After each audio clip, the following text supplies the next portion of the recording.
Lucky bamboo plants are easy to grow if you know the right conditions. Otherwise, it will turn yellow and then die. We often make some mistakes that kill our bamboo plants. In this video, I am going to tell you the 5 mistakes that kill your lucky bamboo plants. Here is the first mistake. First of all, when you see a plant stem turning yellow, you should immediately remove it from the vase. When a bamboo plant turned yellow, its roots can spread fungus in other healthy and green plants. So you should keep them separately in other ways to see if it recovers. But you should definitely separate the yellow plant. The second mistake is we do not clean the vase or bowl. It's very necessary to keep the vase clean. This will ensure your plant stays healthy. If your bowl stays dirty, it may infect the plants. The third mistake we make is we keep the bamboo plants in low light and a suffocated place with no ventilation. Bamboo plants prefer bright, indirect light and a well ventilated place to grow healthy. So find a place where it gets indirect light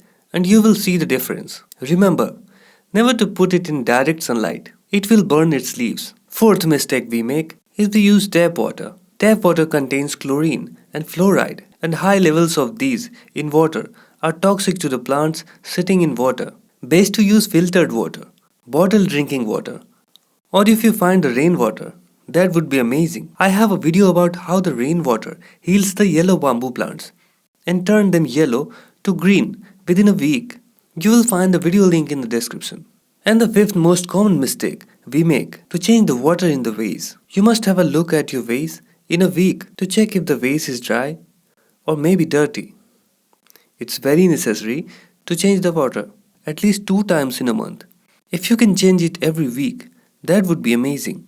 Hope you find this video useful. Give it a thumbs up and subscribe for more houseplant videos.